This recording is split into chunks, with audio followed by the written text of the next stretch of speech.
Good evening guys, welcome to study with Sunita channel में। एक बार फिर से आपका स्वागत है हमारे channel study with Sunita channel में। आज आपकी सीडीपी की क्लास 3 है, ठीक है, जिसमें आपको अधिगम पढ़ाएंगे और विकास के आयाम बताएंगे, ठीक है ना। विकास के आयाम कौन कौन से हैं और उनका क्या महत्व है, इस सब से आपकी जो सिलेबस के अकॉर्डिंग आपका जो फर्स्ट है सब चैप्टर है विकास की अवधारणा और अधिगम से संबंध, ये आपका खत्म हो जाएगा, ठीक है ना। और इससे संबंधित जो भी प्रश्न आएगा आप कर लोगे, क्योंकि मैंने एक इतने अच्छे से आपको एक एक टॉपिक को समझाया है कि कोई डाउट आपको रहेगा ही नहीं। आप वीडियो को पूरा देख के और उसको पढ़कर समझिए। आपको देखिएगा जब भी आप प्रश्न करोगे आपको कोई भी डाउट नहीं रहेगा। इसके आधार पे मैं आपको प्रश्न भी करवाऊंगी जिससे आपका डाउट पूरा क्लियर हो जाएगा। चलिए स्टार्ट करते हैं। देखिए अधिगम, हमको अधिगम आपको सीडीपी में बहुत मोस्ट इम्पॉर्टेंट चीज़ है, ठीक है, और आपको समझना भी है। अधिगम क्या होता है, सबसे पहले हम समझते हैं अधिगम क्या होता है। मनोविज्ञान में अधिगम का बहुत ही महत्व है, ठीक है ना। अधिगम का अर्थ होता है अपने अनुभव के अनुसार अपने भविष्य के व्यवहार में परिवर्तन लाना, अर्थात अपने आप को बदल लेना। देखिए एक तरह से देखिए सीखने का मतलब, ठीक है, आप अपने अनुभव के आधार पे, ठीक है, जैसे मान लीजिए आप कोई चीज आप कोई भी चीज गलतियां करते हैं या जो भी करते हैं, आप जैसे जैसे अनुभव करते रहते हैं आपके व्यवहार में जो परिवर्तन आता है तो आप क्या सीख नहीं लेते हैं। तो वही कहा जाता है कि आप अपने अनुभव के अनुसार अपने भविष्य के व्यवहार में परिवर्तन लाना, अर्थात अपने आप को बदल लेना। मतलब अपने समय के हिसाब से आप जैसे जैसे अनुभव करते हैं, जैसा आपके साथ वो होता है, अपने व्यवहार में परिवर्तन लाते हैं, ठीक है, और परिवर्तन लाने के उसके अपने आप को बदल लेना ही ये अधिगम होता है। अनुभव द्वारा व्यक्ति अपने वातावरण के अनुसार विशेष प्रकार की परिस्थितियों का चुनाव कर लेता है। अधिगम एक प्रकार का मानसिक परिवर्तन है, इसे एक प्रकार की मानसिक व्यवस्था भी कहा जाता है। देखिए आपको समझना, देखिए अधिगम से क्या मतलब है, मानसिक परिवर्तन, और या इसी को मानसिक व्यवस्था भी कहते हैं। कहने का मतलब ये है कि आप कोई भी चीज समझ रहे हैं, जैसे देखिए अपने आप ने कोई चीज किसी चीज का अनुभव किया है, ठीक है, उस अनुभव को करके आपने अपने व्यवहार में परिवर्तन किया है। उस व्यवहार को परिवर्तन करने के बाद आपने अपने आप को बदल लिया, ठीक है। मान लीजिए आपने कोई चीज का अनुभव किया, ये चीज नहीं होना चाहिए, तो आपने जब वो नहीं होना चाहिए तो उसमें आपने क्या किया, अपने आप को परिवर्तन किया, उसी के हिसाब से अपने आप को आपने ढाल दिया। तो वही बात कही जा रही है कि अनुभव के आधार पर अपने भविष्य के व्यवहार में परिवर्तन लाना और उसी के अकॉर्डिंग आप क्या करना है, अपने आप को बदल लेना। मतलब अनुभव के आधार पे अपने आप को बदल लेना ही क्या होता है, अधिगम। अनुभव द्वारा व्यक्ति अपने वातावरण के अनुसार विशेष प्रकार की परिस्थितियां, अनुभव के द्वारा व्यक्ति अपने वातावरण के अंदर विशेष प्रकार की परिस्थितियों का चुना, जाहिर सी बात है जैसा अनुभव होता है उसी प्रकार की व्यक्ति अपने आप को उस वातावरण के अनुसार विशेष प्रकार की परिस्थितियों का चुनाव कर लेता है, ठीक है। जैसे एक प्रकार देखिए अधिगम एक प्रकार की मानसिक प्रक्रिया, जैसे कहने का मतलब ये है कि आपने जिस चीज का अनुभव किया ये चीज होना चाहिए ऐसे नहीं, तो उस आपने अनुभव किया, अनुभव करने के बाद आपने उसको अपने व्यवहार अपनी जिंदगी में परिवर्तन कर लिया, उसी के हिसाब से आपने परिवर्तन कर लिया। तो आपने क्या है, हम अपने मन में मानसिक क्रिया आपकी है कि ऐसा होना चाहिए ऐसा नहीं होना चाहिए। मतलब एक मानसिक प्रक्रिया चलती है कि अधिगम सीखने का अनुभव करता है, ये अपने अनुभव के आधार पे, ठीक है ना। अधिगम अपने अनुभव के आधार पे अपने व्यवहार में परिवर्तन और उसी के हिसाब से अपने आप को परिवर्तन कर लेना, यही क्या होता है वातावरण के अनुसार, यही होता है अधिगम।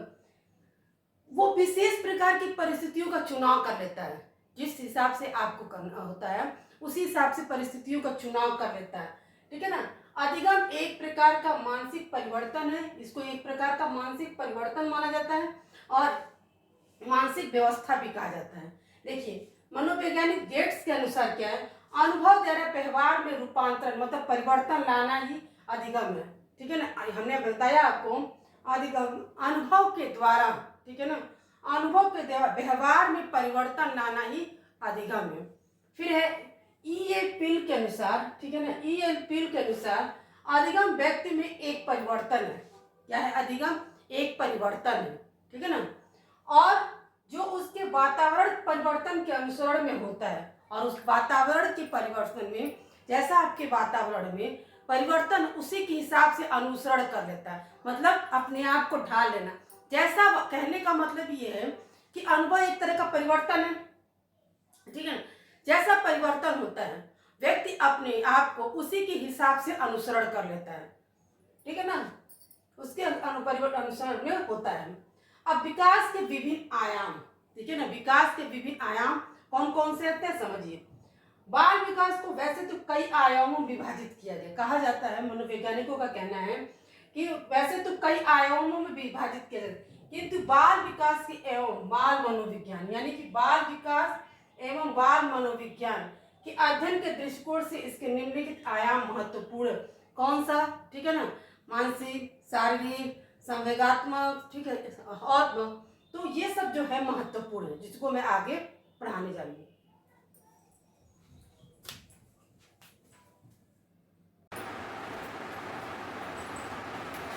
चलिए गाइस, हम लोग पढ़ते हैं विकास, ठीक है ना। विकास का आयाम कौन कौन से हैं?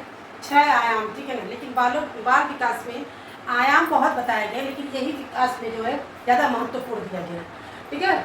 और कौन कौन से हैं? शारीरिक विकास, मानसिक विकास, भाषाई विकास, सामाजिक विकास, सांवेगिक विकास, मनोगत्यात्मक विकास।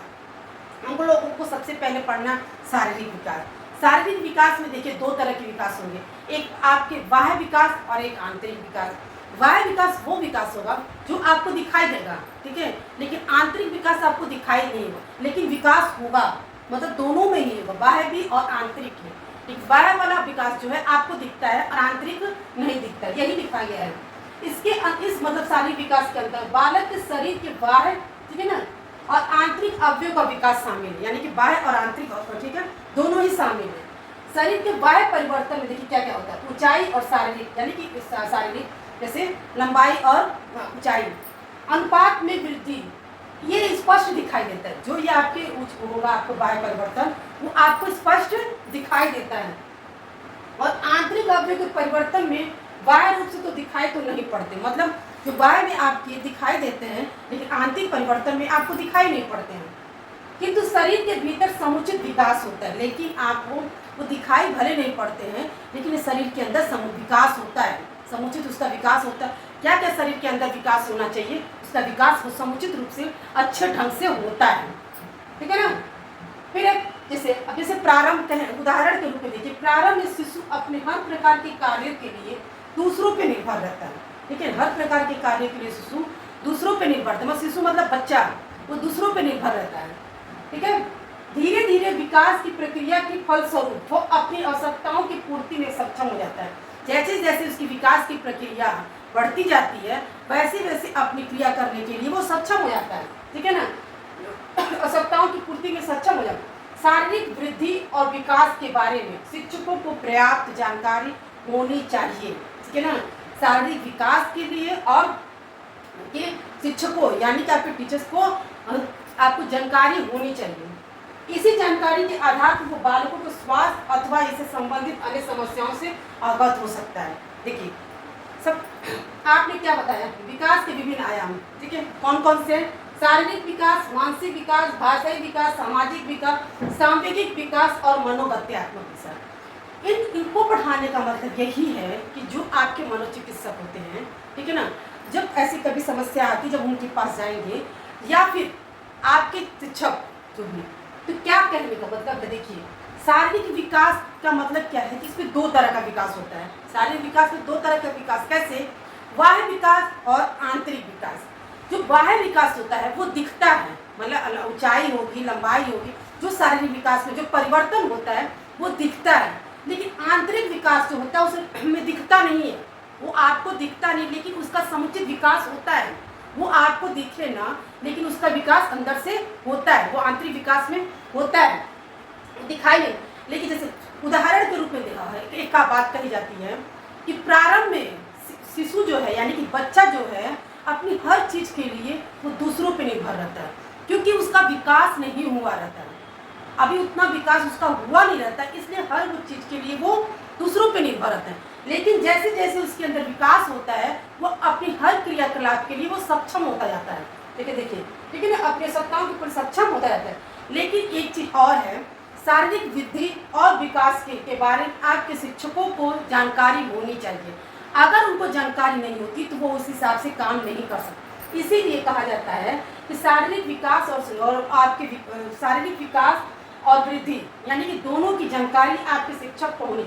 उनकी इस जानकारी होने से क्या फायदा होगा कि बालक के स्वास्थ्य और तथा उसके संबंधित जो भी समस्याएं होंगी उसका वो निदान कर सकते हैं। अगर मान लीजिए शिक्षक को अगर जानकारी नहीं होगी तो उसका निदान कैसे करेंगे। इसीलिए शिक्षक को शारीरिक विकास और क्या वो उनका जानकारी, उनकी वृद्धि और विकास के बारे में उनको जानकारी होनी चाहिए।